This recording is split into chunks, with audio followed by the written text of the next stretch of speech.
Hi,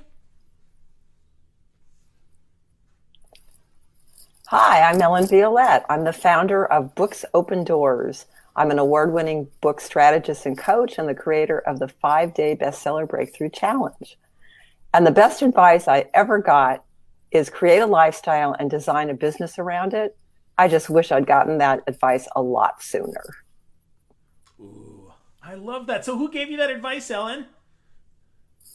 Boy, I don't even know. I think I've heard it a few different places. I'm not That's sure. awesome. That's great advice. So a lifestyle, right? So how we want to live, how we want to work, how we want to be. Why how is being a writer, being an author, being a book strategist, how has that been incorporated into your lifestyle? To be honest, I wish it was incorporated more, but I spend more time being a coach than I spend being a writer at this point. However, I realized the last book I wrote was actually in 2019. I've written 9 books now. And so that's about one every 2 years, just about. And I want to do more, and I have some specific ideas that I want to work on. And so what I realized was that a few things have happened. As I've gotten older, I don't sleep as late, so I'm up earlier. I'm going to bed earlier. I had to give up my Stephen Colbert, who I love, but I've been trying to get to bed by 11. And so since I'm up earlier, I've been making that a priority to write first and stop making things that are urgent first as opposed to things that are important to me and to my lifestyle. Ooh, that's great advice. So Yeah. writing first. So are you doing morning pages or are you actually doing something else? Tell me No, about I'm that not writing doing morning pattern. pages right now because I have specific ideas and books that I'm working on. Yeah, Gotcha. if I didn't have something specific, then I would be doing morning pages. And for people who don't know what morning pages are, that's from The Artist's Way, Julie Cameron. And it's the idea that you should be writing every day, even if you just get up and write 3 pages of whatever comes into your mind.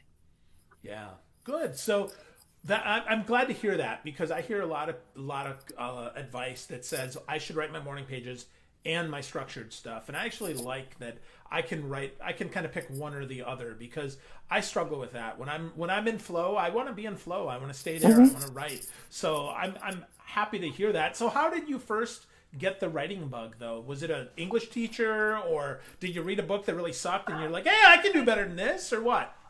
I think it's a combination of things. For one thing, it's in my DNA. My grandmother was an English teacher. My mother was the editor of the magazine, or what is it, the school newspaper. My grandfather was the night editor of the LA Examiner. So, so that, and my niece now is a poet. So it's in the genes. As far as environment, my mom read to me as a kid, and she was not a very warm person. I love her to pieces, but she was not a warm person. But that was one of the things that we did that was very bonding. I almost get choked up when I even say it. And I remember her reading Nancy Drew books to me. Yeah, when I was a little older, and then I could do it myself. But even Dick and Jane, whatever. I just remember. I don't even remember what we read exactly. I just remember being read to. And I started keeping journals when I was about 11. And so from 11 on, I was always writing something. Wow, that's cool. That's a really cool history. So from 11 on, writing something. That's fantastic. So what was your first book? Was it nonfiction or fiction or No, poetry or what? the story of my first book was that I actually almost died 20 years ago. I got very sick and I started losing weight and nothing was agreeing with me. I couldn't eat. And Western medicine couldn't figure out what was wrong with me. And so, but we could see that I was fading away. And my husband got online and he did some research and he really made it his mission. He really saved my life. And he found this doctor, and she was describing what I had gone through, or what I was going through, just to a T. And it turned out I had environmental illness. And environmental illness is just when your body becomes so toxic that everything makes you sick. And so I couldn't keep down food. Chemicals made me sick. Fragrances made me sick, everything. And so I wanted to become a patient of hers. And the problem was that she was no longer seeing patients. And so I was very lucky that she had written a book. And that book was called Detox or Die. And we followed the book, and I got better. And at that point, I had said to myself, I'd always wanted to write a book, but then that happened, and it was like, well, damn, I may have never gotten to write a book. And so that was really the wake-up call of, I better do the things that I want to do. And so at that point, I didn't even have a business. I'd been in the music business for 20 years. I'm a Grammy-nominated songwriter, and I had a world-class studio in the house that I grew up in. But the Northridge earthquake really damaged our house, and our street looked like a war zone. And then we had a lawsuit against the insurance company because they weren't paying. And my parents both then passed away within 11 months of each other. And I got enough money to fix the house, but I ended up having to sell it. And so I lost not only my parents, my house, and my living. Wow. And so, yeah. And so, but we made quite a bit of money on the house, and that gave us, a nest egg, but we didn't know what we were going to do. We came down to San Diego from Los Angeles, and my husband was a hypnotherapist, but there was like one on every corner. And I tried to stay in the music business, and it was just not working out. And so we started buying, fixing, and selling houses and flipping them. And it was right into as the market was going up in the 90s, and we were doing really well doing that, but it was pretty stressful. We were moving like every 6 months. But in doing that, I created my own system for moving. And so my first book was about moving. It's called Help This Move Is Driving Me Crazy. That was not the original title. But, I made all the mistakes that most new authors make. I mean, I put too much time and energy into it. I spent too much money. It took too long. At that point, well, what happened was I actually got online, and I was looking around to see how I was going to become a writer. Like, I didn't know, what the process was. And I found a New York Times bestselling author and signed up for a consultation with him. And I said, am I crazy to think I can do this? And I laugh at that now. I was like in my early 50s, and I thought I was too old. And so he said, I don't know, you're really a good writer. You just have to start sending stuff out on spec. And I was like, I don't want to do that. I did that for 20 years in the music business. It really sucks because you're totally at the mercy of other people. And I also didn't want to do a book proposal because I had no idea how to do one, and it scared the hell out of me. So so I'm going, well, what are my options? So I'm looking around on the internet, and I found ebooks. I went, oh my God, there's a way where you can do this yourself, and you don't need anybody's permission, and you can get directly to your audience. This sounds amazing. And so that's what I decided I was going to do. And there weren't any people really coaching on that, doing it online. It was 2004. And so I just ended up, at that point, we were starting to look into learning internet marketing because we realized that was part of the deal. And so we started going to seminars and things and meeting people. And the big thing right back then was called the Big Seminar with Armin Morin. And so we went to that a couple times. And once I found ebooks, I was like, oh, I'm sure there'll be a coach there, somebody who can help me. And there wasn't. And then I thought, this is crazy. And I hired somebody to help me, but they don't have a system, and it's expensive, and it's taking forever. And I'm starting to get really bored with this because I'm not really excited about moving. And then I was taking a publicity course, and the guy was saying, oh, you should become the moving doctor. And I was like, shoot me. I do not want to be the moving doctor. I don't know where I'm going, but that ain't it. It just kind of came to me. It was like, I know I can do this better, and this is like a perfect fit for me. I'm going to figure out a better system, and then that's what I'm going to teach people. So that's what I did. That's great. So there's a gap in the market. There wasn't something there. You decided that you could come up with a system, and you created a system, and now you coach that. That's great. But you said it takes too long to write a book. So with you, Ellen, how long does it take? Like, what are we talking here? 3 months, 9 months, 2 years? What? It really depends. It really depends on the person. But I created a workshop that's called Write Your Bestseller in 7 Days boot camp. And so they get everything that they need in that 7 days and time to write the book. And if they follow the process that I teach them, you can write a book. This book of mine is called 21 Simple Strategies to Jumpstart Your Book Marketing Online. I wrote this book in 3 days. Not every book can be written in 3 days because some just need more time to percolate. Sometimes people aren't ready, but I've had people come into my workshop and have their books up online selling the day after the workshop. I've also had people who took years to do it because they're just not in the right space to do it. So you can only, as they say, lead the horse to water. You can't make them drink, right? Yeah. So there is a process to do this. It's then whether you're willing to do it and able to do it. So everybody's different. But if you already have a business, if you already solve a problem, it should not take you months and years to write a book because you already have the content. Yeah, that makes so much sense. So we already got a business, already have the content, just get writing. So what you said get in the right space though. What does that mean? Like, are you talking head space, or I got to move to the mountains, or what do you mean? Mindset. Mindset. It's like if your mind's telling you, oh, I can't do this. Oh, it's too hard. Oh, I'm too busy. All the objections, then you're not going to be able to do it. If you come into it, when I look back, when I wrote my not the first book, because again, that was about moving and I wasn't passionate about that. And I didn't know why I was writing it really, whatever. But when I started writing books about book writing, then it was a whole different story. I was totally into it. And I remember writing my first book and I was like, I can do this, and so I did it. And I can look back now and say, oh God, it's embarrassing. But that's the whole point, is like, you should look back and go, it's embarrassing, because hopefully you're growing. If you're not growing, that's a problem. But the 80-20 rule is really important. It's like when it's 80% done, like just put it out. I can't tell you how many clients I've had, or people, not so much clients, but people that I've talked to who were thinking about being clients. And they come to me and they say, oh, I've written 4 books and I've never published any of them.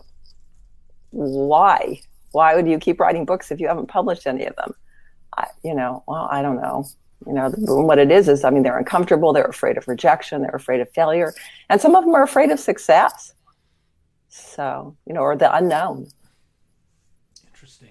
So when it's 80% done, put it out there and publish your book, which I think is... Well, not just publish. First get feedback. It's like, okay. The problem is we're our worst enemies. And so we're judging and we want it to be perfect. And then you get into the writing, rewriting, and never putting it out. So that's why you need to do the best you can. And then you need to put it out, get feedback, and then take in that feedback and go, okay. And it also matters who you get feedback for. It's like there are people who will give you feedback who don't know what the hell they're talking about, Yeah. And so you got to be careful who you're asking for advice. And there have been times where I've asked for advice, like on a title or a book cover, and people are just all over the map. And then it's like you've got to just kind of rein it in, listen to your intuition. Whatever. Work with somebody like me who kind of knows what they're doing, who has a better perspective than just asking anybody. But I've seen that so many times where people get into the perfection thing. I've had clients where you're getting ready to publish it, and they like finding this little thing and that little thing, and they just keep doing that. And you have to say to them, look, 80-20, it's like, are you going to put this book out, or are you going to spend the next 6 months or a year just nitpicking at it? And I really had to get to the point of putting my foot down and saying, no, we will do this many passes and that's it. We're done. Because some people will just go on and on and on. Wow. Well, that's good advice on how to get the book written. But let's talk about the why. The thing that I would love to hear is, so why? Why should speakers, coaches, and entrepreneurs, why should they write a book? They should write a book because books open doors. That's the point. The point is that when you write a book, number one, it makes you an authority. 81% of people want to write a book. Less than 1 or 2% ever will. And the word author comes from the word authority, it's in the word authority. There's a reason. And when you write a book, you actually become more of an authority because you delve into it at a deeper level than other people are doing it. So that's also a positive. And you get clearer on your message. And then the things that come out of it. I mean, it gives you more credibility. It gives you expert status. And I mean, my clients have had amazing things happen to them after writing their book. I had one client who wanted to get on stage and he just wasn't getting asked to get on stage. And he wrote the book, and in less than 2 months, he was on his first stage. I recently heard a story about a woman who was a psychiatrist. She wanted to get on TV, and she was an expert at what she did, and she couldn't get on because she didn't have a book. So that's important. I have another client who ended up on stage right before Barack Obama at a conference. I have another client who he decided, he created his vision that he wanted to get to know and work with Kevin Harrington. And Kevin was doing a conference. And so he went to the conference and he carried his book under his arm. And Kevin saw the book, loved it, invited him up on stage, and they took all the air out of the room by talking about his book for like 45 minutes. And Kevin ended up mentoring him. And he then got an opportunity to speak on stage, all expenses paid, in Singapore. And he works with companies, and he's making more money now. His book was on the bestseller list for about 3 years once we got it up there. Yeah, we made it a #1 bestseller, and it just stayed there. So, so there's all kinds of things that happen for people. I had another woman, she sold 4,000 books her first weekend, and she attributed it to the title, which I wrote for her. So, lots of great things happen when you write a book. Wow, that is a lot of great things. So the title, so talk to me about that. Should the title be SEO rich? Should the title be catchy or kitschy? I mean, how do we pick a good title? There are a lot of things that go into a good title, and it's so funny because I can talk about titles for hours and some people just can't do it because I don't know why. Their brain just thinks in sentences rather than in titles. But the thing about a title is, it can be catchy. What you have to understand is there's a title and a subtitle, and they work together. So the subtitle has to tell you the benefit of what's in the book. The title can do that, but it also doesn't have to. I mean, or you can have a title that's a little obscure or cute or something, and then it's explained by the subtitle.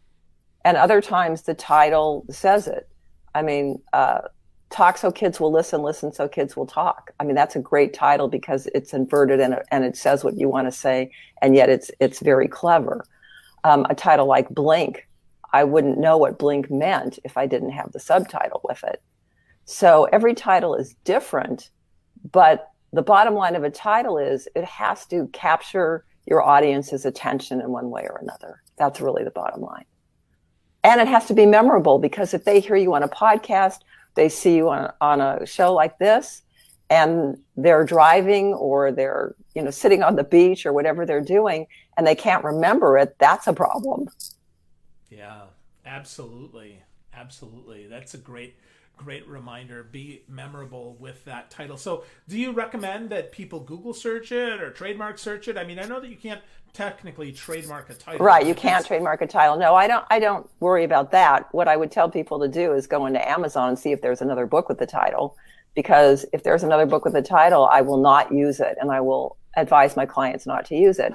And sometimes that's a problem because they've been thinking about it for so long and they're so set on that title. But the problem is that causes confusion.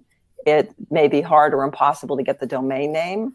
So, you're doing all this marketing and maybe you're sending people to somebody else's website, especially if they've got the .com and you're doing .net or something else. I always suggest get a .com. And if you need to rethink your title, great, because you'll have to be more creative. And in the long run, that's a good thing. Okay. So do you recommend then that we add like book after it if the .com isn't available, if it's like somebody else's business? No. Don't use it. Don't use it. Cool. So I mean, that's my take. I mean, somebody else may disagree with me, but that's how I feel about it. Yeah. But, you know, my background is completely creative. I mean, I'm always of the mind that you can always come up with something more creative, something better. I mean, being in the music business for 20 years, you really learn that, especially if you're good at it, that having a structure that's so tight forces you, it makes you have to be more creative. And so for me to be more creative with titles is not a big deal for me. That's what I've been doing all my adult life, is No, pushing the boundaries of creativity. I like that. I mean, I totally agree. I think that, you know, it is important to be as creative as possible. I'd also, what do you think about some of these titles that are spelled weird? You know, like Flickr used to be a big one, or these ones with Z's and other stuff like that. What do you think about that? I think it's harder for people to find you. Yeah. I think sometimes people do it because the other one is taken and they're lazy and they don't work at coming up with a better title. Yeah. I can absolutely see that. Absolutely see that. So, you talk about a bestseller. So what constitutes a bestseller for you? A bestseller is a book that sells. I mean, that's a bestseller. Like, is there a number, or is it the Amazon, then when you hit number one, or what does that mean? Yeah, well, there's Amazon bestseller, there's USA Today, there's New York Times. I mean, it really, how big your bestseller can be depends on how many books you can sell. So if you can only do Amazon, then do it. You know, if you can do better, do that. But it takes time. I mean, you have to build relationships, or you have to have a big budget, or both. You know, you have to be able to get that visibility in order to sell enough books. Also, you know, people don't think about bundles of books. I helped one author. We sold 6,000 books doing a crowdfunding, and what we realized very quickly is, you know, they had a time limit on it. It was 30 days. Well, you're not going to sell thousands of books in 30 days if you're selling books one at a time.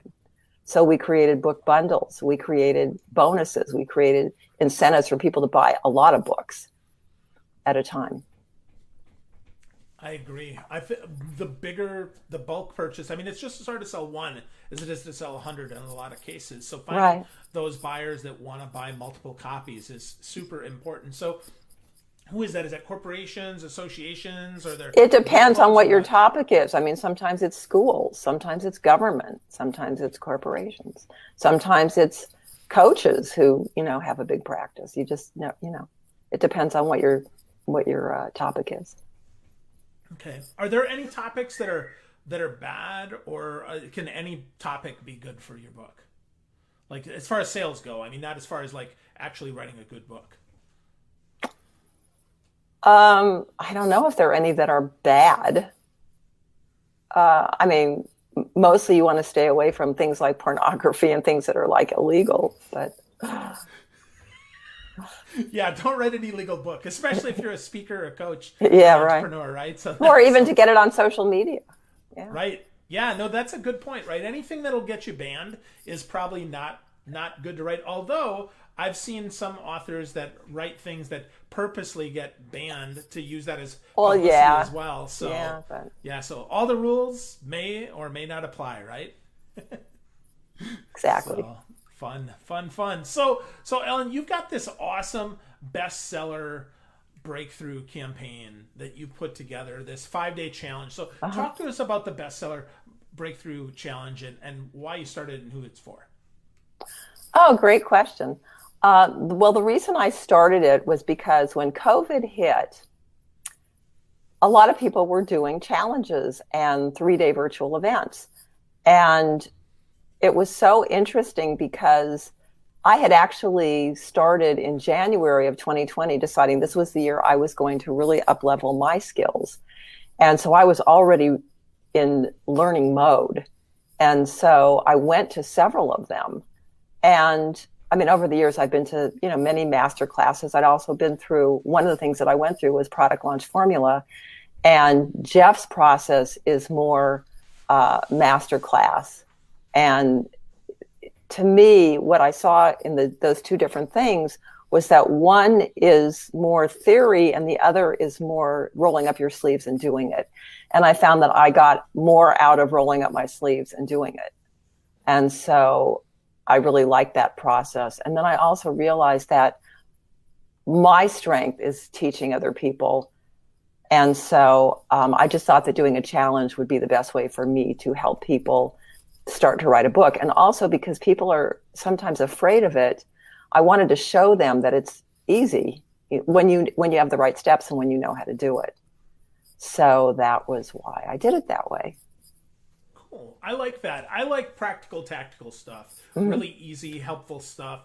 Folks, if you're listening, you can get that at bestsellerbreakthrough.com and get signed up, completely free challenge with Ellen. Yeah, what I do in there is I take people from finding their topic to creating their outline. And so it's a 5-step system. It's the same system I use with all my clients, all my students, and all my clients that we've done bestseller launches with are #1 bestsellers. So it works. And what it also does is it helps people avoid some of the common pitfalls and some of the, in my opinion, common practices that are bad for authors. There are things that people teach that I think just makes it a lot harder. Or for instance, like yesterday, I was just talking to one of my clients who is coming into the challenge. And, she was saying, oh God, I have all these little bits of pieces of paper all over the place and now I don't know what to do with it. That's one of my points. It's like we get ourselves overwhelmed because we don't have the process to do it the right way.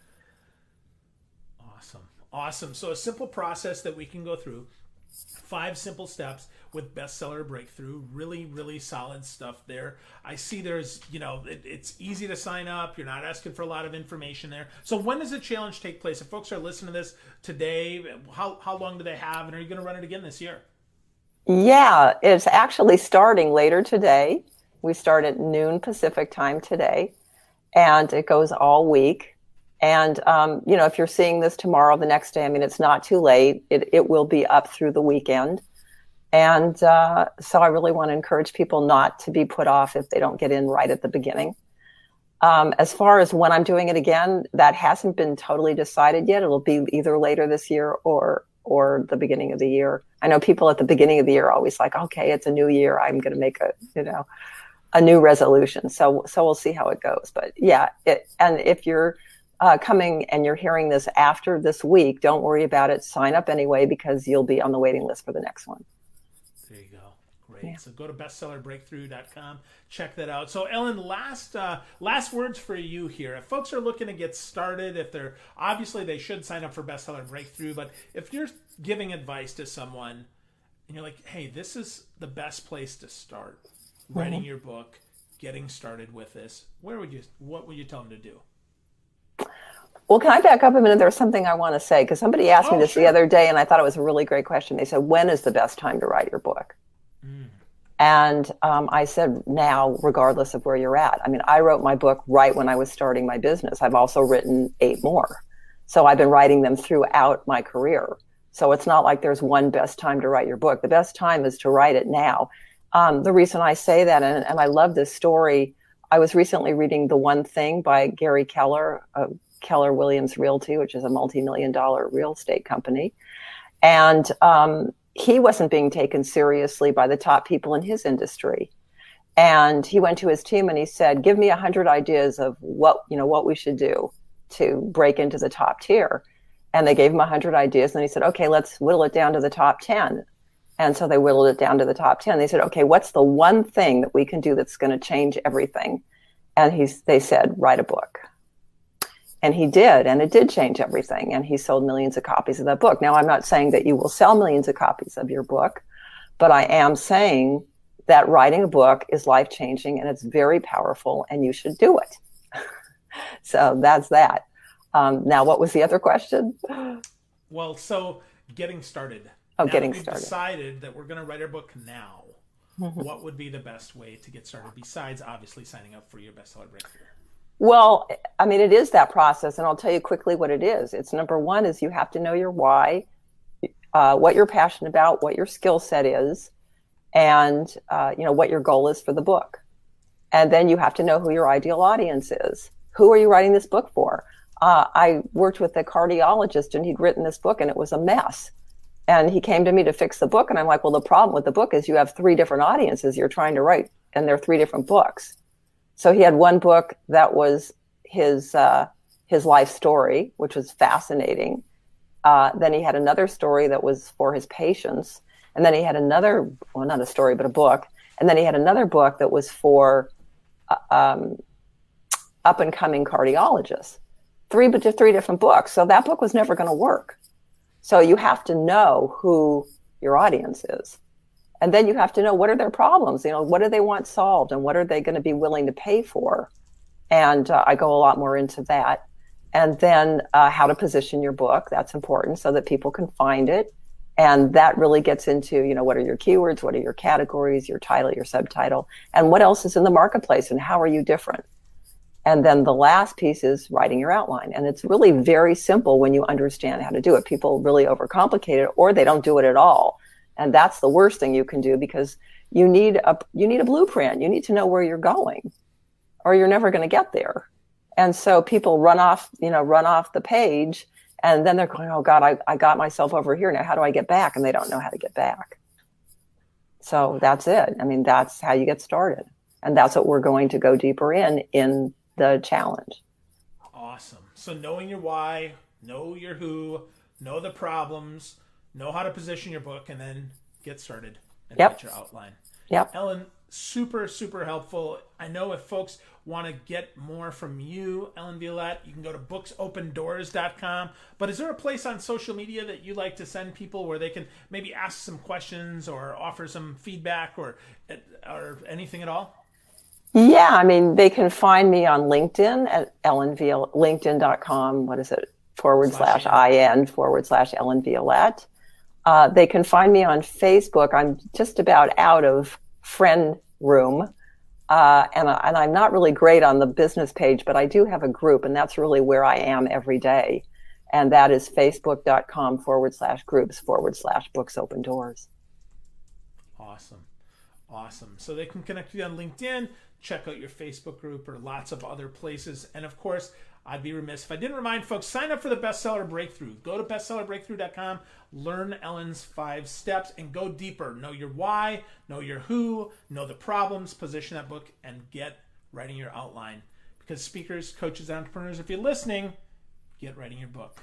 Ellen, thanks so much for being with me today. I really appreciate the time and the awesome insights. So actionable and so helpful. Thank you. Oh, thank you so much.